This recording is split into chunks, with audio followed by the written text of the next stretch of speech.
KBS 열린 토론.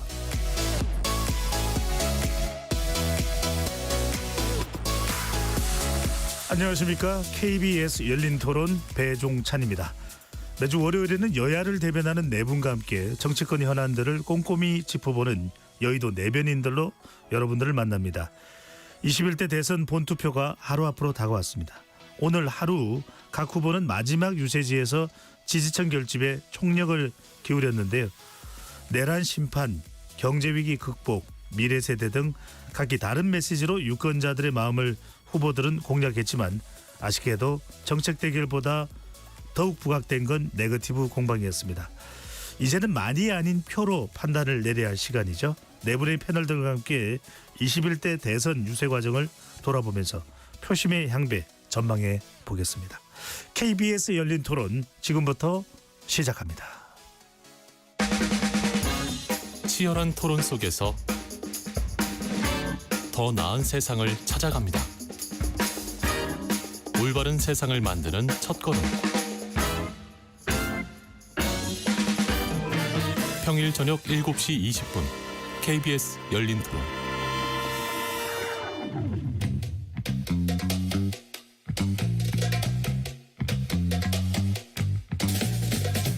네 명의 대변인들이 함께하는 정치 현안 토크, 여의도 내변인들.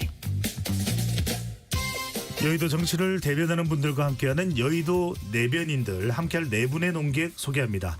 김현정 더불어민주당 의원 자리하셨습니다. 네, 평택시병 국회의원 김현정입니다. 반갑습니다. 홍석준 전 국민의힘 의원 나오셨습니다. 예, 안녕하십니까. 반갑습니다. 조기현 더불어민주당 법률위 부위원장 나오셨고요. 안녕하세요. 조기현입니다. 정광재 국민의힘 대변인 함께합니다. 네, 정광재입니다. 반갑습니다. KBS 열린 토론 문자로 참여하실 분은 샵 9730으로 의견 남겨주실 수 있고요. 단문 50원, 장문은 100원의 정보 이용료가 붙습니다. KBS 1라디오의 모든 프로그램은 유튜브에서도 함께할 수 있으니까요. 많이 들어와 주시고 구독 꾹 눌러주시고 좋아요도 많이 보내주시면 좋겠습니다. 자, 이제 공식 선거운동 몇 시간이 안 남았습니다. 21대 대선 본투표가 이제 내일 되는데요. 먼저 김현정 의원님부터 이번 대선 과정에서 가장 인상적이었던 장면, 뭐 키워드로 말씀해 주셔도 좋고 있다면요.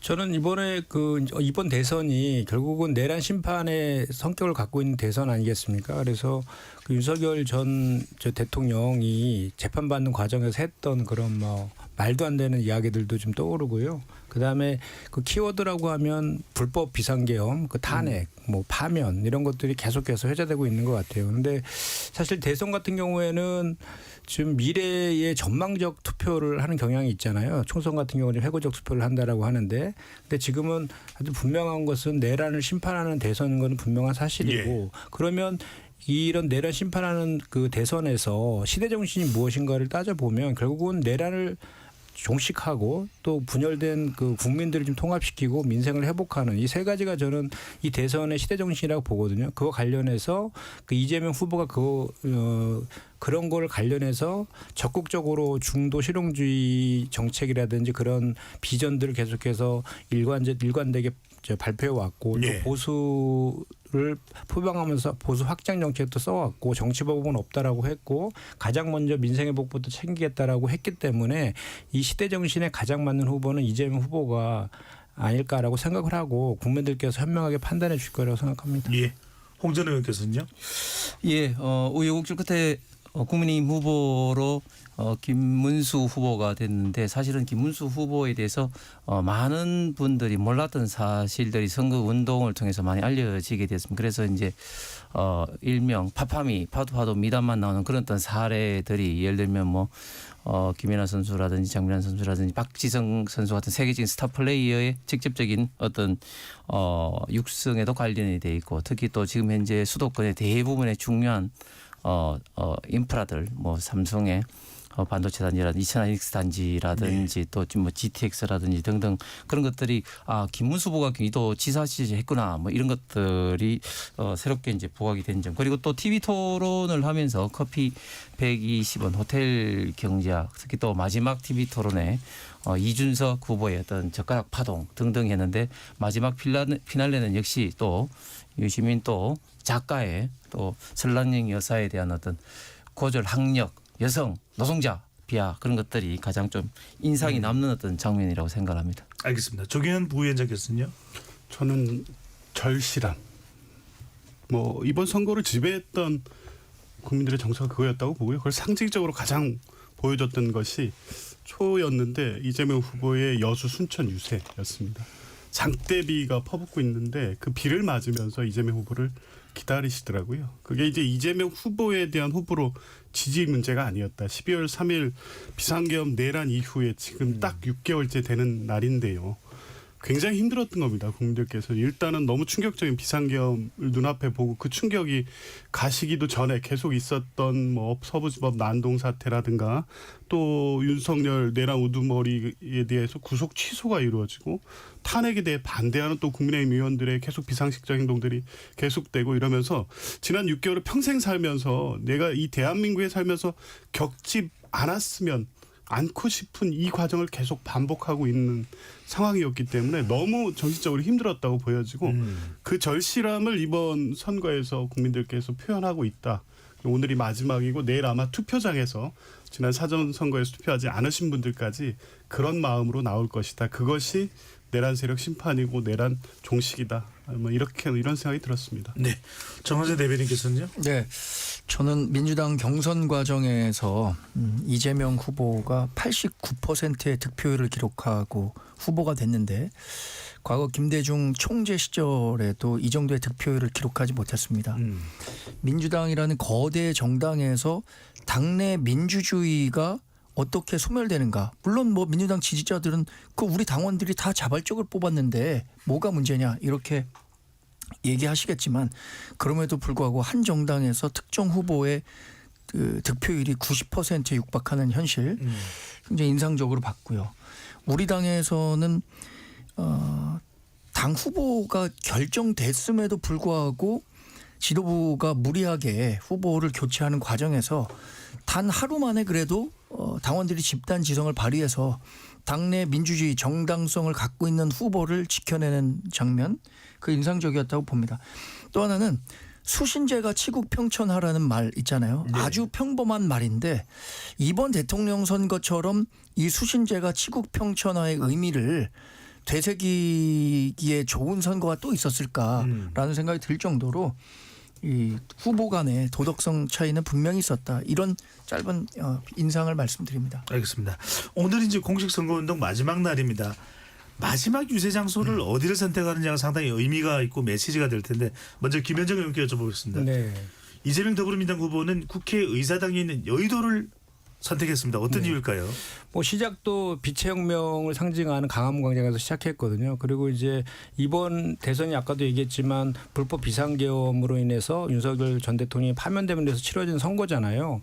그때 계엄군이 국회를 침탈할 때 그것을 막아선 것도 국민들이었고 그 장소가 또 여의도고 그걸로 인해서 또 그 이제 계엄 해제 의결이 가능해졌고 근데 이제 12월 7일 날 그 윤석열 탄핵안이 올라서 한번 부결됐었잖아요. 그때 또 수십만의 그 시민들이 또 여의도를 에워싸면서 계속해서 윤석열 탄핵을 외쳤기 때문에 일주일 뒤인 12월 14일 날 윤석열이 이제 결국은 국회에서 탄핵 의결되고 파면까지 되는 이런 과정들이 있지 않습니까? 그래서 이번 대선은 누가 뭐래도 이런 시민의 광장의 시민들이 만들어준 것이다라고 보고 그런 광장의 목소리들을 집권 이후에도 받아 안겠다라는 그런 그 상징성 있는 곳에서 마무리를 한다라고 보시면 될 것 같습니다. 예.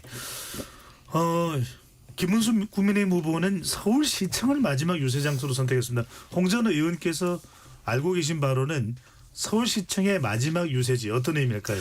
예, 잘 아시는 광화문 서울시청은 우리 대한민국 그리고 그 이전의 조선시대부터 대한민국을 상징하는 가장 역사적인 장소이기도 하고 그리고 이승만 대통령 이래로 박정희 대통령 우리 대한민국이 지금까지 산업화를 통해서 뭐 번영으로 이끈 가장 또 상징적인 장소라고 생각을 합니다. 물론 뭐 최근에 서울 같은 경우 뭐 강남이라든지 이런 곳들도 있습니다만 그럼에도 불구하고 광화문이 갖고 있는 역사적 상징성 특히 더 나아가서는 최근에 이명박 대통령이 한 어떤 청계천이라는 그런 어떤 상징적인 어떤 곳이다. 자유와 번영을 나타내는 곳이다. 그렇게 생각을 하고 또 특히 지난 그 문재인 정부 때 조국의 어떤 내로남불 그걸로 인해서 많은 자유우파 보수 국민들이 어떤 그 좌파 정부에 항의했던 그런 곳으로도 가장 의미 있는 장소이기 때문에 가장 상징적 경제와 자유민주주의의 어떤 이런 어떤 상징을 나타내는 서울시청을 선택하지 않았나 생각을 합니다. 네, 김문수 후보의 정체성을 잘 나타낼 수 있는 곳이 서울시청이다라는 말씀이신데 이 질문은 정광재 대변인께 드리겠습니다. 예. TK 그러면은 김문수 후보가 무엇보다도 많은 표를 또 확보해야 되는 그런 이제 요충지가 될 텐데 그렇죠. 여기를 개혁신당의 이준석 후보가 마지막 유세지로 대구를 선택했습니다. 이 대구 선택에 대해서 어떤 의미를 가지고 있다고 봐야 될까요? 뭐 물론 이준석 후보로서는 상당히 전략적으로 마지막 후보지를 택한 것 같아요. 본인은 서울에서 태어났지만 부모님이 모두 TK 출신이고 TK는 누가 뭐래도 뭐 보수의 핵심 지역이라고 생각하기 때문에 자신이 보수 정치의 미래를 담보할 수 있는 뭐 그런 정치인이다라는 이미지를 각인시키기 위해서 대구를 마지막 종착지로 삼았다고 생각하는데 저는 뭐 이런 그 전략적인 선택에도 불구하고 TK에서 이준석 후보가 얻을 수 있는 그 지지율의 확장력은 뭐 상당히 작다. 왜냐하면 거기는 이미 이 김문수 후보는 본인이 그 고향이 TK 지역이고요.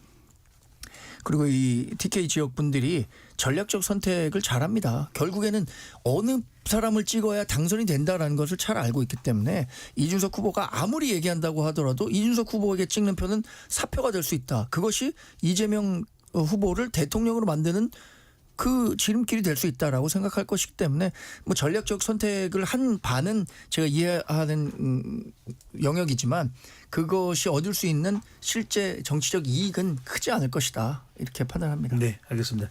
뭐 개혁신당 관계자가 나와 있지는 않은데 이준석 후보가 TK를 선택한 것은 그만큼 TK 대구 경북에서도 표를 얻겠다는 의미로 풀이되는 것으로 보입니다.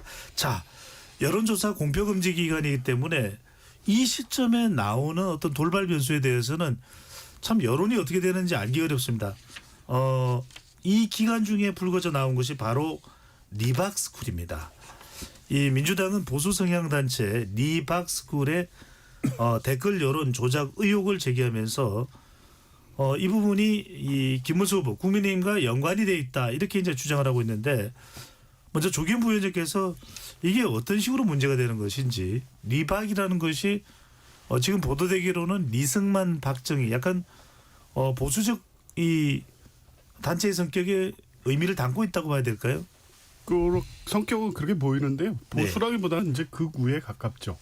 실제 거기에서 했던 역사 교육의 내용들을 보면 이승만 박정희 전 대통령에 관련된 역사인데 뉴라이트에서 주장했던 내용을 넘어서는 정도의 사실은 주장들을 하고 있어서 뭐 보수를 넘는 극우적 역사관 이렇게 보여지는데 그걸 네.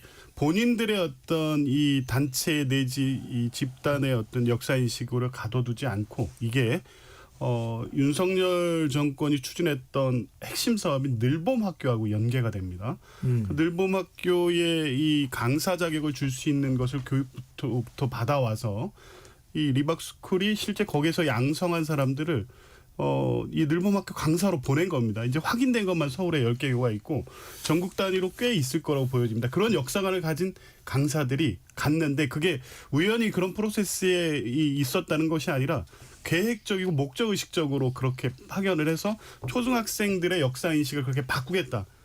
이게 다 연계가 됐는데 예. 거기에 이제 김문수 후보와 그 리박스쿨 대표인 손효숙 씨와의 관련성이 지금 드러나고 있는 겁니다. 실제 예. 2020년에 기도 자유통일당 만들었을 때 정광훈 목사하고 김문수 후보가 만들었을 때 그때 손효숙 대표의 리박스쿨을 방문해서 같이 찍었던 사진도 있고요. 실제 거기에서 열었던 정치학교에 강사로 온 적도 있고요. 당시에 김문수 후보가 운영했던 유튜브 김문수 TV가 리박스쿨의 어떤 정치학교 같은 프로그램을 후원하기도 했습니다. 자, 이렇게 연계돼 있고 국가기관 교육부가 관련된 이 단체에서 이번 대선에 5월 13일부터인가 조직적으로 댓글 부대를 모집해서 자송군이라는 이름으로 댓글 작업을 해오고 있던 것이 뉴스타파의 잠입 취재로 밝혀졌습니다. 예. 그러면 이게 다 하나의 어떤 목적을 갖고 움직인 걸로 볼 수밖에 없는 거죠. 그래서 이제 민주당이 고발을 했고 경찰도 이 문제의 심각성이 분명히 있다고 보고 바로 수사에 착수했고요. 고발인 조사도 바로 진행을 했습니다. 이건 2012년에 이 국정원 댓글 사건에 준하는 국가기관이 어떤 특정한 후보라든가 정치적 목적을 가지고 대선에 개입한 사건이다. 그래서 중대한 사건으로 보고 있습니다. 예. 정은희 대변인, 국민의힘에서는 이것이 이 네거티브 공세다. 특히 이제 이재명 후보 아들이나 유시민 작가의 부정적인 이슈를 듣기 위한 것이다, 시도다, 이렇게 이제 반박을 하고 있네요. 이 민주당의 공세의 내용은 여러 이야기를 하고 있지만 결국에는 리박스쿨이 댓글을 다는 그런 그 조직을 운영하는 데 있어서 국민의힘과 김문수 후보가 직간접적으로 관여했느냐 안 했느냐, 본질은 그거예요. 그런데 지금 김문수 후보나 우리 당 모두 댓글과 관련해서 전혀 이야기한 바가 없고 이 단체가 어떤 댓글을 다는지조차 알지 못한다고 얘기하고 있거든요. 예. 그런데 민주당은 그렇게 얘기하지만 너네 둘이 과거에 그래도 어떤 관계가 있었기 때문에 댓글 조작도 같이 한 거 아니야, 이런 의혹만 제기하는 거거든요. 그럼 본질적인 문제는 이 댓글 조작을 뭐 금권을 동원했든 공권력을 동원했든 어떤 식으로든 댓글을 다는 대가로 국민의힘과 김문수 후보가 리박스쿨에 무슨 혜택을 줬어야 되는데 그런 것과 관련이 없다는 것이고요. 저는 이거는 일종의 2022년에 우리 당과 우리 당 지지자들은 한번 예방주사를 맞았다고 생각합니다. 선거 3월 9일 날 있는데 3월 6일 날 이번 문제를 제기한 똑같은 매체인 뉴스타파가 신앙림 김만배 녹취 조작 보도를 통해서 당시에 손 쓸 틈도 없이 이 윤석열 후보를 공격하기 위해서 공작을 했던 거예요. 그것에 대해서 국민들이 정말 현명하게 판단해서 윤석열 대통령이 될 수 있었는데 저는 이때 우리가 예방주사를 철저히 맞고 이런 그 선거 막판에 이뤄지는 민주당의 정치 공세는 예. 정말 정치 공세적 성격이 강하다라는 인식을 충분히 하고 있을 거라고 생각합니다. 네.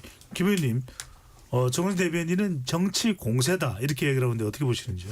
근데 이제 우리 조기현 변호사도 앞에서 쭉 얘기했지만 결정적으로 그 기자의 질문에 그 손효숙 대표가 리북스쿨에 대한 존재에 대해서 김문수 후보가 아느냐라고 질문한 것에 대해서 알고 있다라고 답변을 분명히 했어요. 그리고 홍보 영상에도 뭐 그 김문수 후보가 등장도 하고 김문수 TV가 선거사무원 전문 교육할 때 거기 같이 이렇게 방송도 해주고 그 대단히 여러 가지의 그 상황들에 있어서 김문수 후보와의 연관돼 있다는 의혹들이 있는 것이죠. 거기다가 이제 이번 대선 공약으로 늘봄 교육 정책 강화라는 공약까지 넣어놓으니까 김문수 후보와의 뗄 수 없는 그런 연관성이 있는 것이다. 그리고 2018년도부터 그 손 대표가 그 김문수 후보와의 친분 관계를 스스로 가시하고 다녔다. 이런 얘기들도 다 확인된 내용들이란 말이죠. 네, 네. 그렇다라고 하면 이런 상황이면 김문수 후보가 정확하게 그거에 대해서 적어도 기자들의 질의응답까지를 포함하는 기자회견이나 이런 걸 통해서 입장을 발표하면은 그런 의혹들이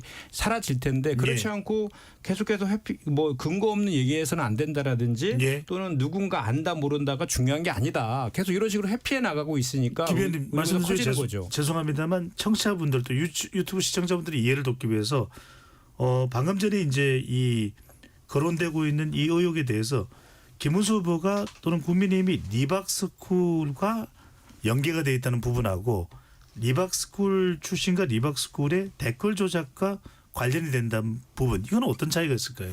그러니까 이제 기본적인 의혹인 건지 의혹이 제기인 거지. 뉴스타파가 이제 잠입 취재를 해가지고 의혹을 제기한 거잖아요. 그러면 네.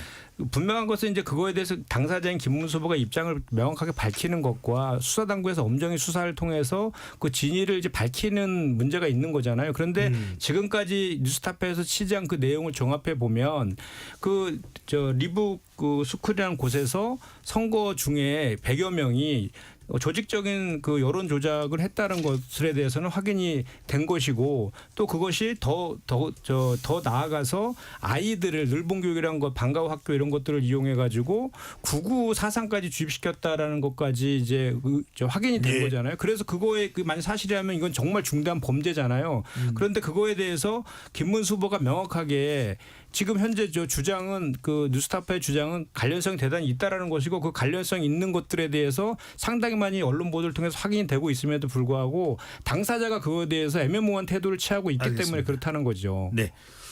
홍 저는 여쭤보고 싶은 것은 지금 민주당에서 이 부분에 대해서 요구하는 것은 리박스쿨을 아느냐 모르느냐 부분보다도 댓글 조작과 구체적으로 관련된 의혹이 어떤지 이 부분도 있는 것 같은데 어떻게 보시는지요? 지금 그 김문수 후보가 명확하게 밝혔듯이 사실은 뭐 해명을 하고 싶어도 내용도 모르는 데다가 전혀 여기에 대해서 인지를 못하고 있는데 뭘 자꾸 해명을 하라고 하는지 모르겠다. 뭐 이런 건 거죠. 저는 이런 어떤 뭐 대선 총선을 앞두고 할 때마다 민주당이 선거 막판에 이런 어떤 정치 공작 이야기를 우리가 과거 어떤 병무 사건부터 얼마나 많이 했습니까? 이번에는 과연 뭘 꺼낼까 했는데 김문수 후보 같은 경우는 너무 뭐 소위 말해서 거리가 없으니까 겨우 이제 꺼낸 게 이제 리박스쿨 같은데 제가 볼 때는 전혀 타격감이 없다. 왜냐하면 사실은 이 댓글 조작이라면은 사실은 민주당이야말로 어떤 드루킹으로 인해서 댓글 어떤 조작했던 원조 정당인데 사실은 이걸 뭐 댓글 조작하는 것도 저도 잘 모르겠지만 특히 이런 또 댓글 조작을 설사 만에 하나 했다 하더라도 전혀 김문수 후보나 정당하고 관계도 없는데 억지로 어떤 걸 자꾸 이제 끌어들이려 하는 건지 진짜 의심스럽고 그것을 국민들이 저는 전혀 이해를 못할 것이고 그다음에 사실은 이런 어떤 것들이 조금 이야기를 하려면 조금 더 구체적인 어떤 상황을 가지고 이야기를 해야 되는데 네. 그냥 어떤 특정 어떤 언론. 그런데 참 신기한 건 뭐냐면은 지난 20대 대선 때도 이 언론이 문제 제기를 했는데 지금 이재명 후보 같은 경우 이 언론에 의해서 지난 20대 때도 다른 언론이 보도하기 전에 이제 페이스북에 올렸고 지금 이 사건도 사실은 그런 어떤 중요한 어떤 이슈도 아닌 것 같은데 지역에 돌아다닐 때마다 지역 유세할 때 이 사건을 언급을 하면서 굉장히 문제를 후보가 이재명 후보가 좀 키우려는 듯한 어떤 그런 어떤 공작적인 어떤 그런 냄새가 지금의 유시민 어떤 이런 어떤 설화라든지 이런 걸 듣기 위해서 그런 거 아닌가 하는 생각이 많이 듭니다. 네, 조 부위원장께서요. 그 댓글 공작이라는 이 중대한 사건에 대해서 정면으로 반박을 못하니까 결국에 또 뉴스타파라는 메신저를 공격하는 방식으로 방어를 하고 있던데요. 댓글 공작의 실체는 분명히 있는 겁니다. 왜냐하면 네이버는 댓글 수 제한이 있기 때문에 그것을 회피하려고 여러 아이디를 모아서 특정 댓글을 지정해서 달도록 했으니까 이거는 조직적 댓글 조작이 있었다는 건 맞고요. 문제의 심각성은 이 교육부의 프로그램과 관여돼 있고 이것이 초등학생 아이들의 방과후 학교에 역사 교육까지 연계시켜서 이게 계속됐을 경우에 상당히 심각한 역사 교육의 왜곡이 아이들 때부터 생길 위험이 있었다는 것이고 그 조직이 이 댓글 공작을 했다는 겁니다. 2012년 그 국정원 댓글 사건 때도요. 그건 선거 직전에 터졌습니다. 그래서 DB 토론회에서도 이슈가 됐는데 그때 박근혜 후보는 뭐라고 했냐면 오히려 국정원 직원이 피해자이고 민주당의 가해자라고 그랬습니다. 근데 나중에 재판에서 다 밝혀졌지 않습니까? 국정원 심리전단이 개입해서 댓글 조작을 했다는 게 확인이 된 사건이었습니다. 그때 박근혜 대통령이 뭐 국정원 심리전단에서 지시했겠습니까? 아니죠. 국가기관이 개입한 이 사건들이 박근혜 대통령이 후보로 있던 선거에 영향을 미쳤기 때문에 그 처벌을 받는 겁니다. 이번 사건도 마찬가지입니다. 김문수 후보의 관련성은 어느 정도 있는데 그런데 이제 그 부분이 댓글을 직접 지시했냐 안 했냐 이런 방식으로 몰고 갈 문제가 아니라 교육부, 늘봄학교, 김문수 후보의 관련성 그런 분들이 댓글 이 사건 자체로 국가기관과 연관이 있는 심각한 이 댓글 공작 사건이라고 볼 수 있기 때문에 그 실체를 명확히 밝혀야 되고 그 과정에서 김문수 후보의 인지 여부도 분명히 뭐 확인이 돼야 될 문제라는 겁니다. 알겠습니다. 전국에 네, 수많은 이런 단체들이 존재합니다. 이런 단체들 같은 경우에는 정치성을 띠고 있는 단체들이 많아요. 그런 단체 같은 경우에는 정치적 지향점이 같은 후보들에 대해서 얼마든지 댓글을 달 수도 있는 거죠. 근데 그 과정에서 불법적인 요인이 있으면 안 됩니다. 그래서 경찰이 수사를 하는 거예요. 근데 그 댓글을 다는 과정에서 지금 김문수 후보나 국민의힘이나 전혀 관련이 없는 사안에 대해서 두 단체가 분명히 관련이 있다. 과거에 어떤 식으로 함께 활동한 적이 있기 때문에 그것까지 관련이 있다. 이렇게 문제 제기하는 것은 굉장히 정치 공세죠. 무책임한 발언이죠. 이 정치 공세를 통해서 결국에는 마지막 남은 3일간의 이 유권자 표심에 영향을 주기 위한 예. 것 아닙니까? 알겠습니다. 국민의힘에서는 뭐 뉴스타파에 대해서 법적 대응을 하는 뭐 이런 계획들이 있습니까? 제가 알기로는 그렇게 대응하는 것으로 알고 있습니다. 네, 알겠습니다. 자, 이제 이 짐 로저스 이야기로 넘어가 보겠습니다. 대선 국면에서 지금 내일 이제 본투표일인데 짐 로저스 그러니까 미국에 성공한 기업인인가요? 투자가로 알려져 있는 짐 로저스인데 먼저 이 김현정 의원께서 이 내용이 어떤 내용인지를 좀 배경 설명을 먼저 좀 해주시죠. 우리 청취자분들이 잘 모르는 내용이 있어서 짐 로저스가 개성공단 기업 대표단이 이 이재명 후보를 지지한다고 발표를 했는데 이 배경이 어떻게 되는 겁니까?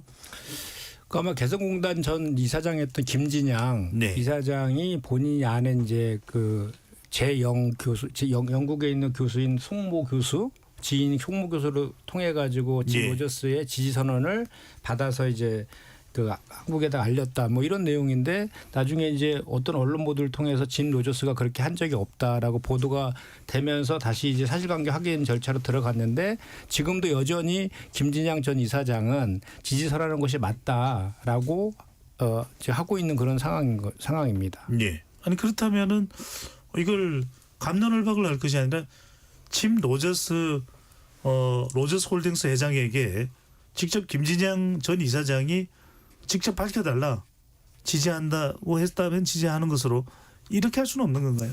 아마도 사실은 저는 이게 뭐 이렇게 크게 이렇게 논박할 그 사안인가 싶기도 사실은 합니다만은 그 이제 모 기자가 그 짐 로저스한테 이제 사실관계를 확인했을 때 그 짐 로저스가 좀 애매하게 답변을 했다는 거예요. 그러니까 예를 들어서 뭐 그 단순한 그 정치적인 지지 같은 경우는 책임이 수반되지 않는 지지 같은 건 서포트라고 이렇게 지칭을 하는데 엔돌스인가요? 그렇게 책임이 수반되는 그 지지 선언이 있는 것 같습니다. 그런데 그 짐 로저스는 이제 그거를 그 서포트의 개념으로 한 것이다라는 그 취지의 답변을 했다는 것인데 우리나라 말로 따지면 그 서포트라는 것도 지지 선언으로 볼 수 있는 것이라서 뭐 그런데 그런 기사들이 이제 얼마 전에 다시 또 후속 기사로 나와가지고 그거에 대해서는 뭐 사실관계 다시 확인해 볼 문제이지만 네. 저는 근데 이것이 이렇게 크게 뭐 이렇게 논박할 문제인가 싶습니다. 알겠습니다. 근데 정원재 대변인이 네네. 먼저 이야기를 좀 하시죠. 예. 근데 지금 장동혁 국민의힘 선거대책위원회 상실장은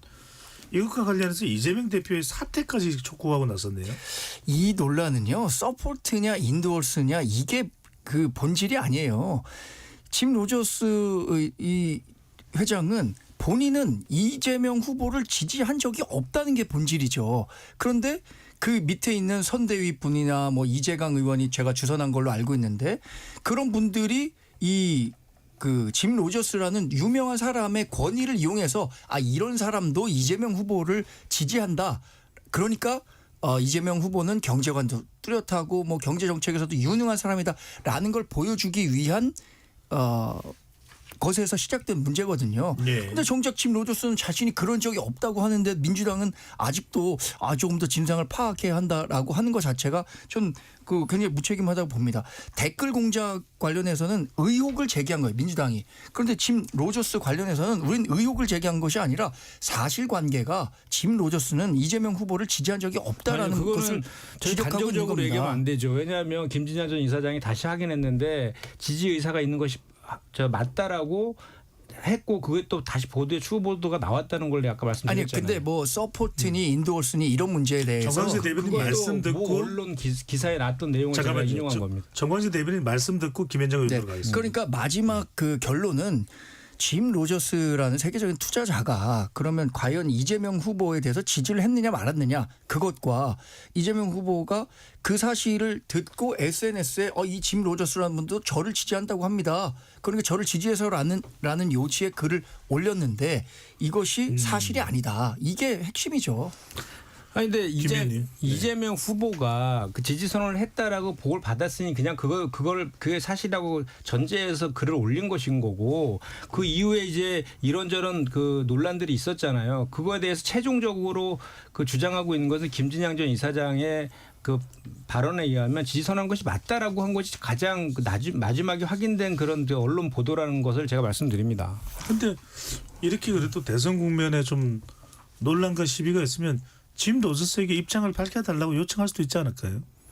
제가 알기로는 그렇게 입장을 요청을 해서 짐 로저스가 그렇게 대답을 했다라고 한 것에 대해서 김진양 전 이사장이 다시 본인이 확인했지만 지선한 것이 맞다라고 송모 교수를 통해서 다시 확인했다라는 것이 이건 제가 국제- 본 기사를 이건 말씀 마무리하고 네.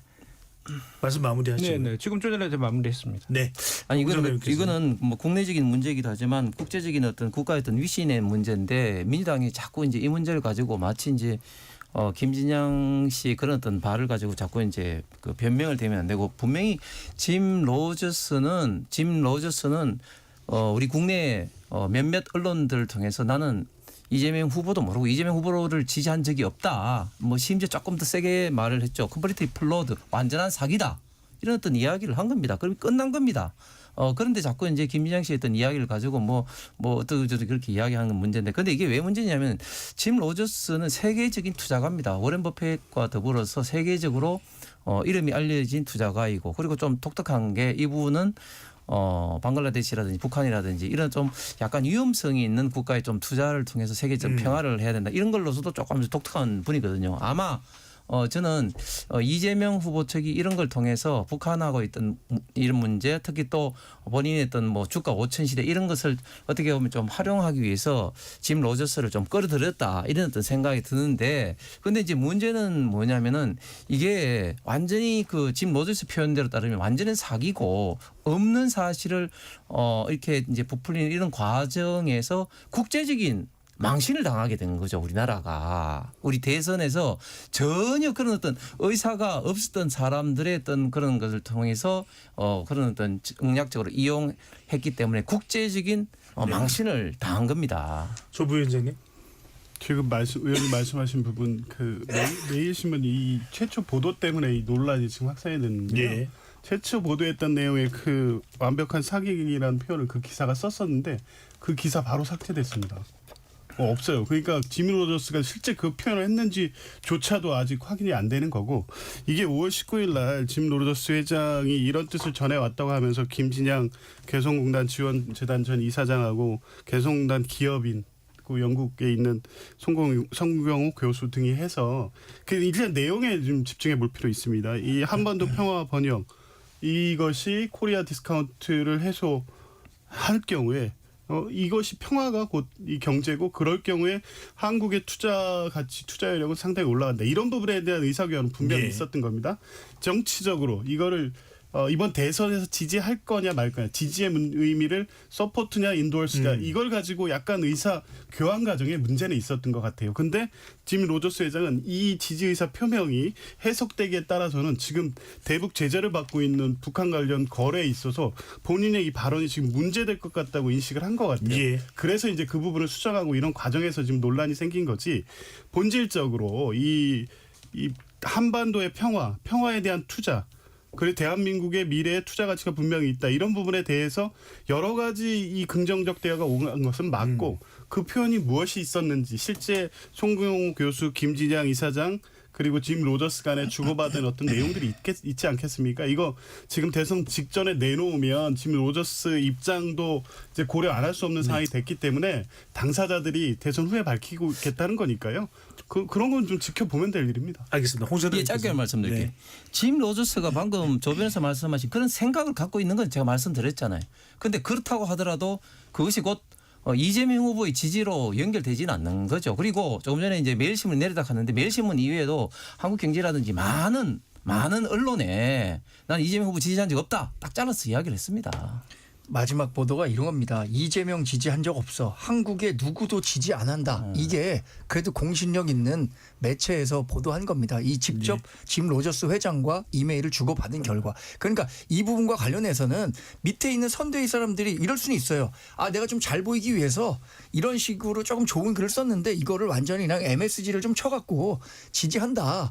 라고 과대 포장해서 얘기한 것은 분명하다. 이렇게 말씀드릴 수 있는 겁니다. 전 민주당도 이 부분에 대해서 아, 그런 그 좀 착오가 있었던 것 같다라고 얘기하면 될 것 같은데 하여튼 그거는 저 팩트를 더 한번 확인해 보시죠. 왜냐하면 잠깐만요. 김현정 의원님 말씀 듣겠습니다. 네, 아니 왜냐하면 그 지금 그것도 언론 보도를 통해서 지금 얘기하고 있는 거고 저희도 이제 언론 보도를 보고 이제 얘기하는 그 정도 수준이라서 서로 이제 주장하는 게 틀리잖아요. 그러니까 김진양 전 이사장하고 지금 그 언론 보도에 난 것들을 해가지고 다시 한번 확인해 보면 될 것 같습니다. 근데 저는 다만 이제 그 짐 로저스라는 분이 97년도인가에 IMF 때 김대중 그 전 대통령하고 같이 IMF 극복하는 과정에서 이제 지금 한국도 오고 했던 분인데 벌써 30년이 넘었던 분이거든요. 근데 이 건이 이렇게 뭐 이렇게 크게 논박할 그런 사안인지에 대해서는 그러니까 팩트는 무조건 팩트는 당연히 이제 확인해야 된다는 전제에서 말씀드린 거지만 크게 뭐 대선에 영향을 그게 뭐 대세에 영향을 미치고 그런 사안은 아닌 것 같다라는 생각은 듭니다.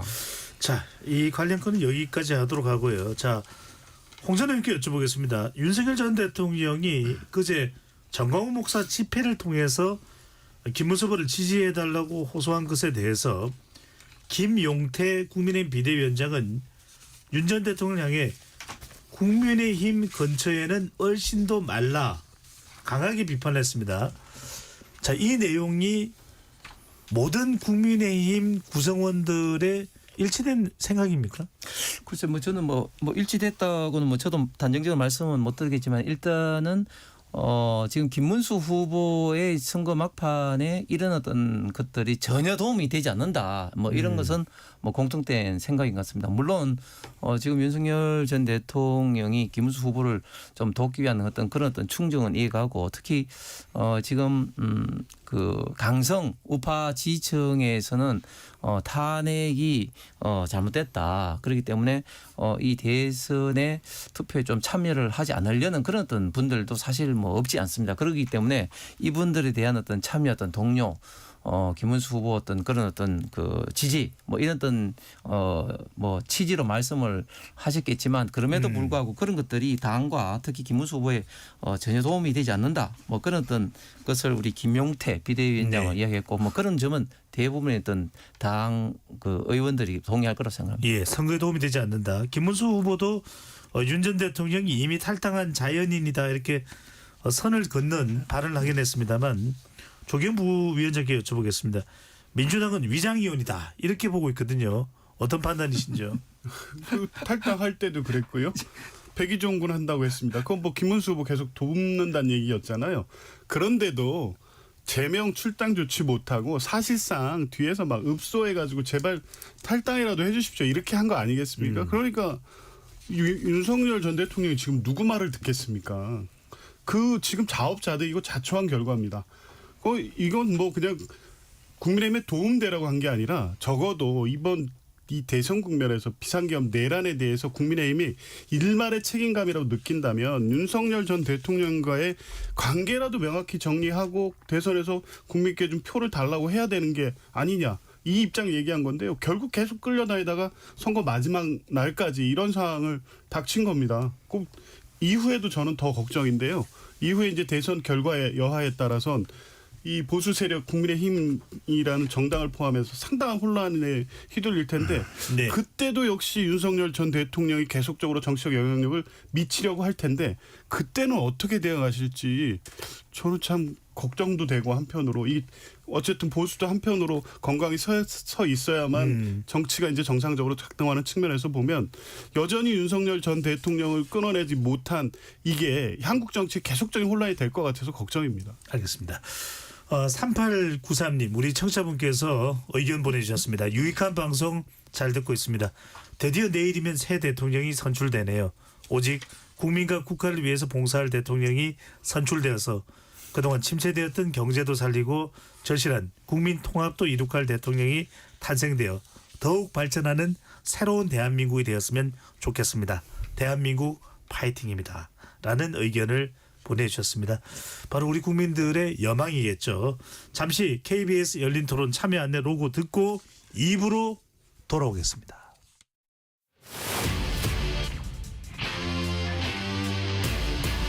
토론에 정답은 없습니다.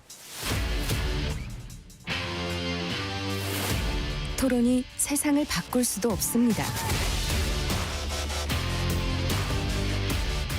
하지만 질문은 새로운 세상을 만들 수 있습니다.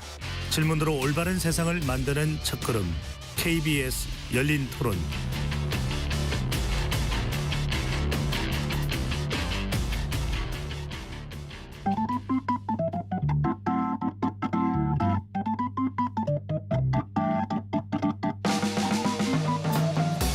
세상을 바꾸는 질문 열린 토론이 시작합니다.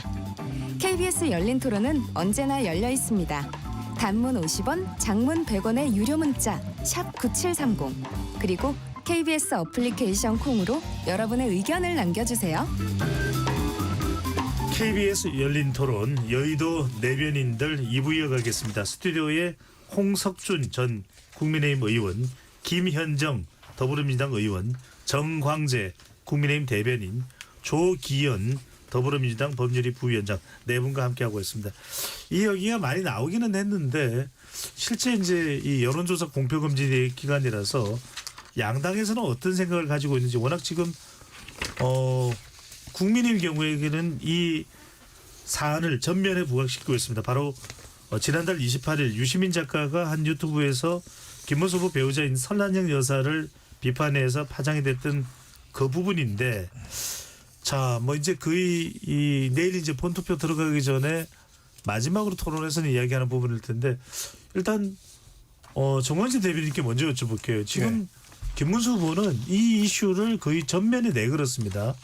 어떤 의미인가요? 이게 선거 판세에 결정적이다라고 보는 것일까요? 저는 사실 시간이 조금만 더 있었으면은 유시민 작가의 이 발언은 파급력이 훨씬 더 커졌을 것 같은데 우리 그 흔히 복싱 경기 얘기할 때 공이 살렸습니다 이렇게 얘기하잖아요. 시간이 진짜 얼마 안 남은 게 한스럽습니다. 얼마 안 남은 게. 왜냐하면 저는 여기 이 논란이 왜 이렇게 확산될 수밖에 없었냐면 2019년에 있었던 조국 사태와 비슷하다고 봐요. 조국 사태가 있기 전까지만 하더라도 문재인 대통령의 국정 지지율이 굉장히 높고요. 2022년에 정권 교체가 이루어질 거라고 꿈에도 생각 못했습니다. 그런데 2020년에 우리가 이른바 진보 민주 진영에서 얘기하는 이중성, 위선 이런 것들을 경험하면서 당시에 뭐 정말로 많은 분들이 광화문에 와서 조국 장관 규탄하는 이런 시위를 벌이기도 했었는데 유시민 작가가 그동안은 뭐 어려운 사람들, 배우지 못한 사람들, 여성들 이런 분들의 인권, 권리 이런 걸 얘기하다가 실제 정치적 이해관계가 걸리니까 자신과는 정치적으로 대척점에 있는 사람에 대해서는 그것 깡그리 무시하고 그냥 그 비하하는 발언을 한 거예요. 그것도 내가 그 사람 관점에서 보니까 그래. 이런 식으로 단정적으로. 저는 그 상당히 여하튼 유시민 작가가 그동안 한때 뭐 진보 진영의 지식인을 자처했었는데 과연 그런 평가를 지금 받을 만한 위치에 있는가라는 그런 근본적인 문제도 다시 한번 지적한 문제였다고 생각합니다. 네. 방금 전 정은희 대변인 시간을 이야기했는데 김현정 의원께서는 유시민 작가 이슈가 미칠 파장 뭐 제한적일 것으로 봅니까? 아니면 끝까지 좀 민주당으로서는 조심스럽고 좀 신경 써야 될 부분으로 보시는지요? 근데 그 유시민 전 장관이 후보가 아니잖아요. 유시민 장관은 은퇴한 사람이고 사실 민주당하고는 아무런 관련이 없고 당원도 아닙니다. 그런데 국민의힘하고 김문수 후보도 뭐 윤석열 전 대통령에 대해서 비판을 하면 탈당한 사람이라면서 외돌려서 돌아가고 뭐 답변도 안 하고 이러지 않습니까? 그런데 왜 그러면 정광훈 목사가 한 얘기들은 전부 다 그 김문수 후보의 잘못으로 기결되는 것입니까? 그런 논리적인 그러니까 유시민 전 장관이 한 발언이 잘못됐다는 것과 그것을 이재명 대표 후보를 공격하는 것으로 연결짓는 것은 저는 좀 과도한 정치 공세다라고 일단은 보고요. 예. 물론 그게 학력과 여성 비하 발언을 비칠 수 있는 그 점에 대해서는 당연히 잘못했다라고 생각을 하고 본인도 사과하고 이재명 후보도 사과를 하면서 국민들이 용서할 것이다라고까지 다 했지 않습니까? 다만 이제 제가 보니까 그 맥락이 그런 말이 나오는 맥락을 보니까 그 설란영 여사께서 그 모 방송에 나가가지고 김혜경 여사를 직접 공격하는 멘트를 좀 하셨더라고요. 법인카드 뭐 사용 이런 얘기를 하면서 거기다가 또 이제 노조와 관련돼서도 혐오 발언을 좀 하셨어요. 노조하는 사람들은 뭐 세고 과격하고 못생겼다 뭐 이런 등등 그런 것들을 좀 반박하는 과정에서의 그런 그 발언들이었던 것 같아요. 그런데 그럼에도 불구하고 그 비유했던 표현이나 이런 것들은 대단히 부적절하고 잘못된 거에 대해서는 그거는 뭐 그 변명의 여지가 없다라고 생각합니다. 다만 다시 한번 말씀드리면 그것이 이재명 후보와의 연관을 지어가지고 이재명 후보를 비판하는 기재로 사용하는 것에 대해서는 저는 그거는 그렇게 해서는 안 된다라고 생각합니다. 예, 홍준호 의원께서는 어떤 의견이신지요? 예, 지금 깜깜이 그 기간입니다만은 각 당에서 조사를 하고 있고 저도 지금 각 여론조사 그 대표들하고 이제 이야기를 하니까 지금 굉장히 이제 여론이 요동치고 있는데 특히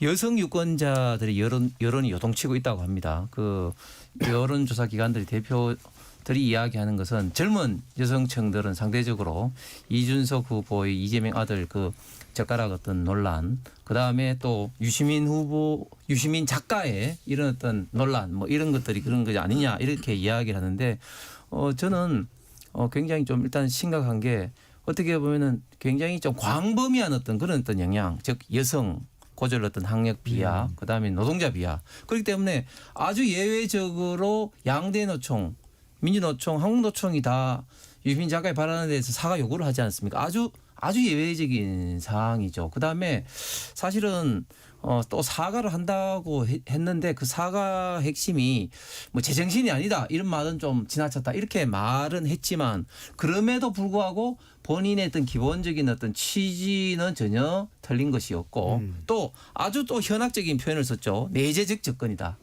야, 저는 이런 어떤 사과를 이야기하면서 내재적 접근 운운하는 게 참 어이가 없는데 저는 그런 어떤 태도가 과연 유시민 작가로부터 어떤 마음의 상처를 받았던 우리의 누님 어머니 뻘했던 정말 가족들을 위해서 동생들을 위해서 헌신 희생했던 중졸 고졸 출신의 우리 여성분들 또 노동자분들 그런 어떤 분들에 대해서 어떻게 생각을 할까. 그런데 더 나아가서는 또 이런 어떤 문제에 대해서 사실은 방금 김 의원도 이야기했지만 꼭 뭐 유시민 작가가 민주당 당원도 아니고 하는데 우리가 무슨 상관이 이렇게 이야기하는데 과연 우리 대한민국 국민들이 유시민 작가가 민주당원이 아니기 때문에 이재명 후보를 비판하지 않을까요? 저는 유시민 작가만큼 지금까지 이재명 후보를 옹호하고 지원한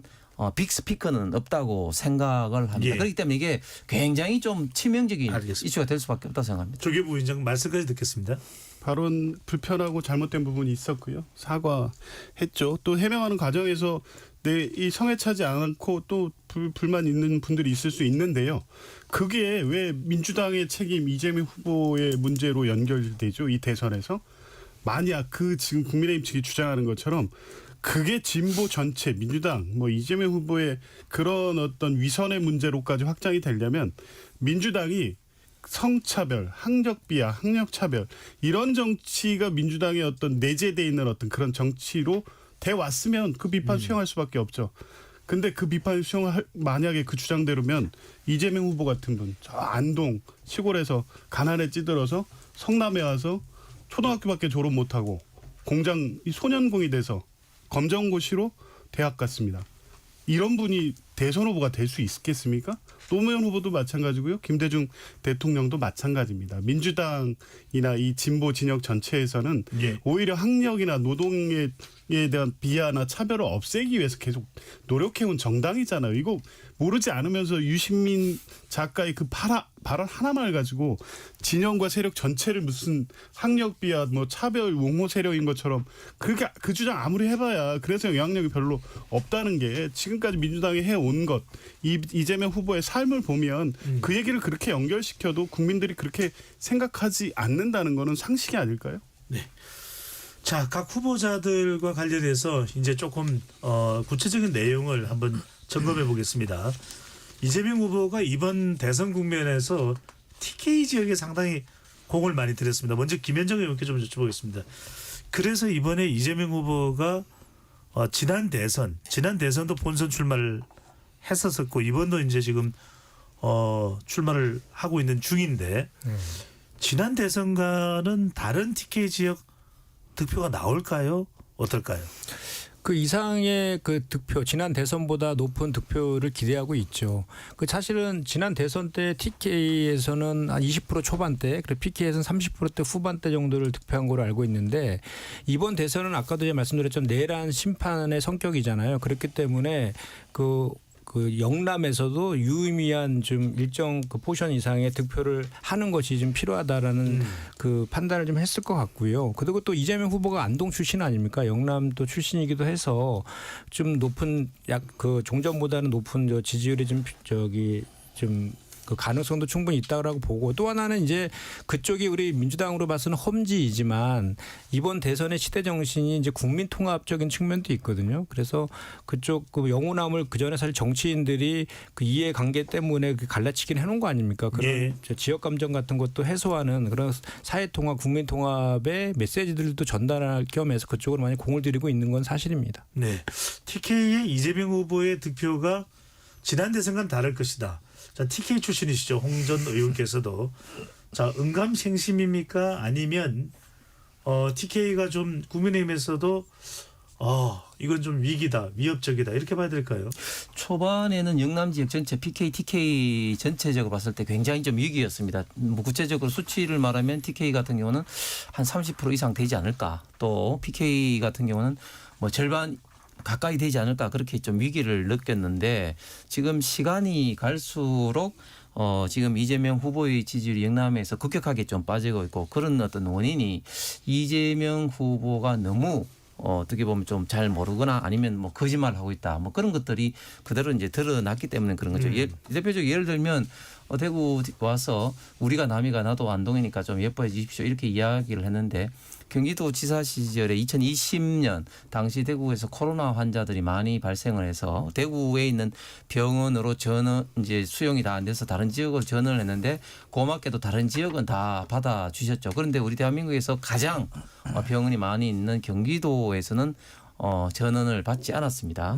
그때 당시 경기지사가 이재명 후보였죠. 그리고 또 부산에 가서 이제 산업은행 이전은 못하지만 대신 HMM 이전하겠습니다. 이렇게 했는데 그리고 또 그 HMM에 대해서 경영진과 노조하고도 다 이야기했다 하는데 알고 보니까 이야기도 전혀 되지 않았던 것을 가지고 이야기를 이제 한 것이죠. 그다음에 또 경남 지역에 가서 저 울산에 뭐 저 포항공대라고 있죠. 뭐 이런 식으로 전혀 지역도 모르고 또 완전히 좀 거짓말을 하고 있고 그리고 지금까지 어떤 행동들이 네. 보면은 예를 들면 뭐 부산대병원에서 서울대병원으로 전원을 통해서 부산에 있는 시민들 어떤 자존심을 밟는 거라든지 그런 것들이 부각이 되면서 초기에 어떤 그런 어떤 지지율 우려 그런 것들은 상당히 예. 지금 빠졌다고 봅니다. 알겠습니다. 이제 TK가 국민의힘 지지 기반이 흔들리지 않는다 이 말씀 주셨는데 이건 사실관계를 좀 확인해야 될 것 같아요. 경기도의 지역구를 두고 있는 김현정 의원인데 코로나 국면에서 물론 그때 시기는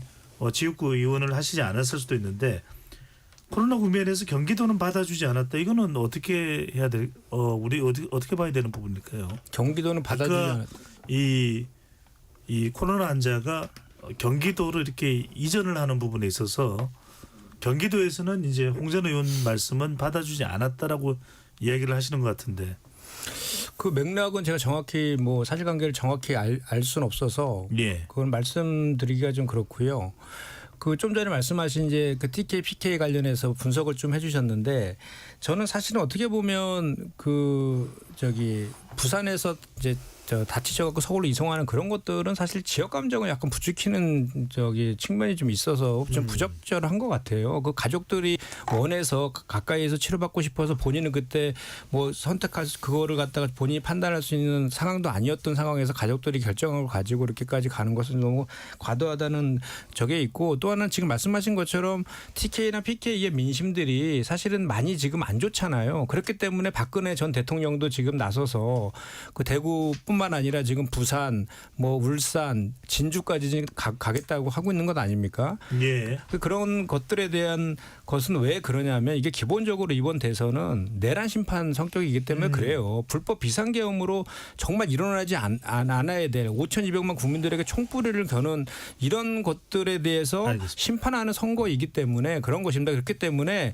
그 근본적인 그 원인에 대해서 정말로 그 김문수 후보랑 국민의힘이 그 국민들이 생각하는 것 이상으로 반성하고 처절한 사과 반성하고 그런 태도를 그 보이지 않는 이상에는 그걸 극복하기 힘들 것이다라는 알겠습니다. 저는 생각합니다. 네.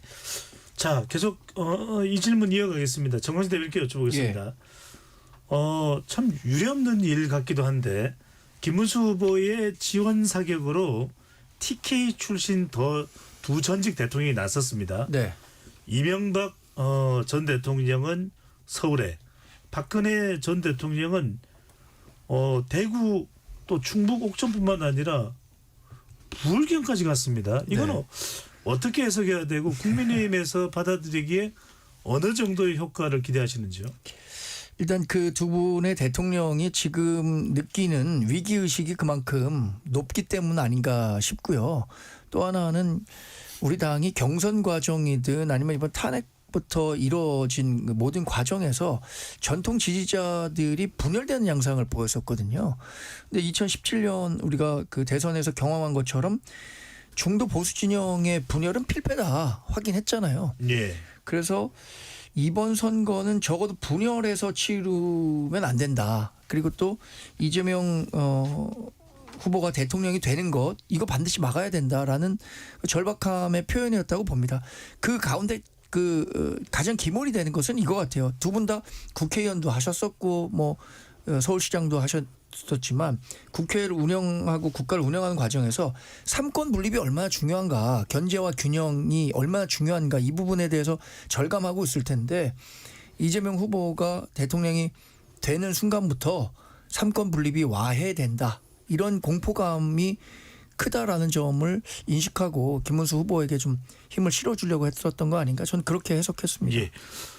박근혜 전 대통령이 나섰다라는 것은 상당히 이제 TK 이 표심에 영향을 줄 수도 있다라고 이제 해석할 수 있는 부분인데 조경 부위원장께 여쭤보겠습니다.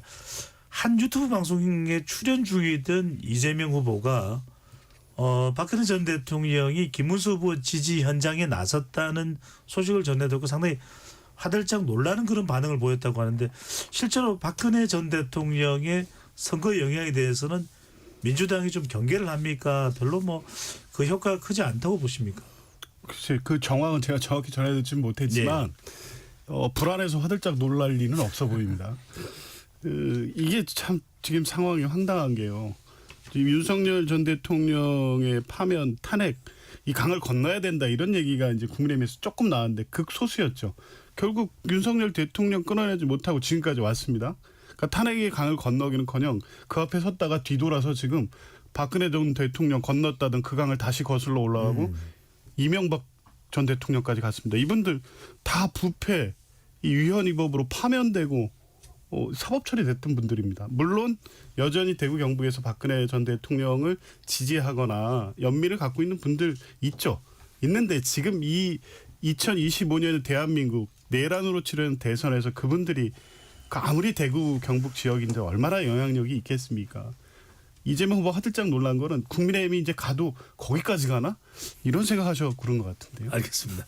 자, 또 하나 이제 두 분께 홍전 의원과 이제 김혜정 의원께 여쭤보려는 건 이준석 후보가 절대로 이제 단일화 안 하겠다라는 걸 표방하고 있습니다. 이제는 본투표율도 내일 하루밖에 남지 않았고요. 홍전 의원 보시기에는 이준석 후보가 절대로 단일화를 하지 않으려고 하는 이유를 한 줄로 설명하신다면요? 일단 본인이 지금까지 했던 말을 좀 뒤집기는 어렵다. 일관된 그런 입장을 끝까지 견제하는 것이 본인의 어떤 장래를 위해서도 더 낫겠다. 뭐 그런 어떤 취지로 생각을 한 것 같습니다. 그래서 조금 전에 대구 수성못에서 피날레 유세를 한 것 같은데 예. 저는 거기에 대해서 만약에 이재명 후보가 당선이 된다면 이준석 후보도 어차피 우파 보수 진영에서 계속해서 앞으로 정치를 할 수밖에 없는데 그런 어떤 책임을 온전히 다 어떻게 보면 또 지집을 쓸 수 있는 그런 위험 부담도 굉장히 큰 상황에서 본인의 판단이 저는 옳지 않을 가능성이 많다고 생각을 합니다. 네. 그런데 김현정 의원께 네. 여쭤보지 않을 수 없는 게 이재명 후보는 몇 차례 단일화를 하게 될 거야. 단일화 할 거야. 이렇게 이야기를 했는데 끝내 지금 이 시각까지는 단일화를 안 하고 있습니다. 이준석 후보가 절대로 단일화하지 않는 이유를 한 문장으로 표현을 해 주신다면요. 이번 대선에서는 승리 가능성이 없기 때문에 대선 이후에 보수의 적통이 되겠다라고 하는 거죠. 그래서 내란 세력과 같이 다니라는 것은 본인 앞으로도 계속 정치를 해야 될 시간이 많이 남아 있는데 자기 정치 인생이 끝날 수도 있기 때문에 그런 판단을 한 것이라고 보는 게 맞고요. 이재명 후보가 계속해서 저희 당에서도 이제 그 단일화 가능성에 대해서 언급한 것은 경고를 계속 한 것이라고 보면 될 것 같습니다. 단일화했을 때는 이준석 후보의 정치 생명도 끝날 수 있다라는 경고를 한 것이고 결국은 그 경고를 받아서 아직까지는 단일화를 하지 않고 있는 측면이 있는 것 같습니다. 네. 자, 정광재 대변인과 조경 부위원장께는 아직도 이 선거판을 뒤흔들 변수가 남아 있다고 보시는지 또는 없다고 보시는지 남아 있다면 뭐라고 보시는지 먼저 정광재 대변인부터요. 글쎄 이제 뭐 본투표가 뭐 불과 몇 시간 남지 않았고 사전투표가 34%를 기록했는데 예. 아무리 우리나라의 정치 고관여자들이 많고 정보 유통 속도가 빠르다고 하더라도 이제 판세는 뭐 굳어졌다고 봐야겠죠. 이 지금의 여론을 바꾸려면 뭐 정말 핵폭탄급 얘기가 나와야 되는데 저는 마지막으로는 역시 그 유시민 후보가 했었던 이야기들이 그게 이재명 후보에 대한 직접적인 공격이 될 수 없다는 건 다 알고 있습니다. 그런데 진영과 관련한 문제는 될 수 있다고 생각해요. 민주 진보 진영이 그동안 입으로는 정의와 뭐 평등과 이런 걸 얘기했지만 실제로는 그러한 구호들이 위선과 뭐 이중잣대 내로남불 아니었느냐 다시 한번 확인하는 계기가 됐었다는 측면에서 그 인식이 여기에 영향을 받는 사람들이 무척 많거든요. 네. 우리가 학력만 낮고 보더라도 대졸과 고졸 누가 많습니까? 그리고 여성과 남성, 뭐 여성 더 많잖아요. 여하튼 우리나라에서는 본인이 차별받는다고 느낀 사람들이 많은데 그 감정선을 자극했다는 측면에서 저는 진보 진영에 대한 어떤 평가 이런 게 이루어질 수 있다고 봅니다. 네. 마지막 변수라고 보신다. 조경 부위원장 생각하시는 마지막 변수가 있을까요? 뭐 변수가 이 팔을 흔들 변수는 이제 없다고 보고요. 관심 있는 이슈는 끝까지 갈 거냐 이준석 후보가. 예. 아직도 단일화 여지가 있다고 보시는지요? 지금 왜냐하면 그냥 완주했을 때 본인이 이 손에 쥐게 될 어떤 이 실익보다는 네. 안게 될 리스크가 더 큰 상황이라고 보여지거든요. 이미 선거 과정에서 그 TV 토론에서 했던 혐오적 발언 때문에 정치적으로 상당한 이 타격이 된 거고요. 이후에 계속 그게 남을 겁니다. 게다가 지금 이제 이 대선 국면에서 부각은 안 됐습니다만 예. 명태균 씨 관련된 본인의 어떤 관여 수사 문제도 있고요. 그리고 무혐의로 결론 났다고 했지만 그것도 무고고 원래는 이 그 공소시효 때문에 이제 종결 처분됐는데 성상납건 오늘 뭐 언론에서 녹취록이 또 하나 나왔습니다. 상당한 정치적 위기에 직면한 상황이어서 세석짜리 개혁 신당을 가지고 버틸 수 있겠느냐 그런 보호막의 어떤 필요성 때문이라도 국민의힘 측의 어떤 뭐 확실한 제안이 온다면 여전히 받아들일 가능성이. 자, 단답형으로 답을 얻어보겠습니다. 단답형이라고 했습니다. 조경 부위원장께 단일화가 된다 안 된다? 안 된 가능성이 높죠. 네. 단답형이 좋군요. 네. 자, 네 분께 1분씩 이제 내일이 본투표를 남겨두고 있습니다. 21대 대통령은 대한민국의 정치, 경제, 사회, 문화, 외교, 안보뿐만 아니라 미래를 짊어질 그런 막중한 책임이 주어진다. 이야기가 나오고 있습니다. 지금 뭐 거의 모든 후보들이 개헌도 이야기를 하고 있기 때문에 여러 가지 과제들도 많습니다. 1분씩 유권자를 향한 의견도 좋고요. 하여튼 하시고 싶은 말씀을 해주시면 좋을 것 같습니다. 먼저 정건희 대변인부터요. 역사가 우리에게 가르쳐주는 교훈이 있습니다. 절대 권력은 절대 부패하기 마련입니다. 삼권 분립은 자유민주주의의 근간이고요. 우리가 특정 세력이 권력을 독점했었을 때 어떤 일이 발생할 수 있는지는 우리의 근현대사가 말해주고 있습니다. 이재명 후보가 입법권만 가지고 있었을 때도 이런 식으로 영향을 줬었는데 예. 그런 경계심을 충분히 유권자들이 알고 투표장에 가셔야 한다 이렇게 생각합니다. 알겠습니다. 김현정 의원님. 이번 대선은 내란 심판 선거입니다. 불법 비상계엄으로 치러지는 대선이기 때문에 그 불법 비상계엄과 내란 행위를 저지른 그 세력과 국민 간의 대결인 대선입니다. 그렇기 때문에 국민들이 이렇게 불법 비상계엄을 일으키면 심판한다는 것을 표로서 반드시 보여주셔야 된다라고 생각하고요. 네. 그렇기 때문에 그 반드시 그 사전 투표 안 하신 분들 같은 경우에는 또 본투표에서 반드시 투표를 해주셔서 그 우리 지금 유권자의 한 표 한 표가 정말 총알보다 빠르고 강하다는 것을 보여줬으면 좋겠습니다. 네. 홍재룡 의원께서는요.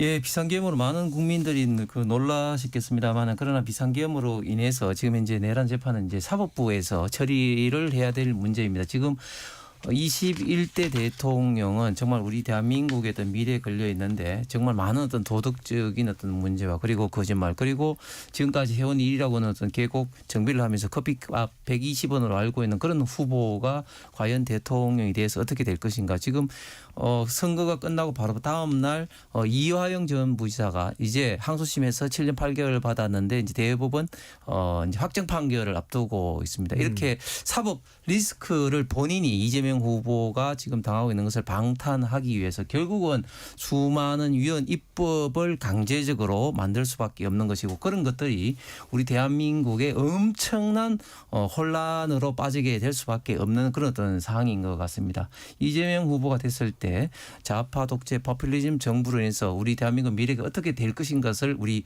유권자 여러분들께서 생각을 해보시고 정말 지금까지 깨끗하고 그리고 많은 업적을 쌓은 김문수 후보에 대해서 좀 더 많은 관심과 투표를 예. 해주시기를 부탁을 드리겠습니다. 조기현 부위원장에게 1분 10초를 드리겠습니다. 예. 12월 3일부터 꼭 6개월째가 되는 날입니다.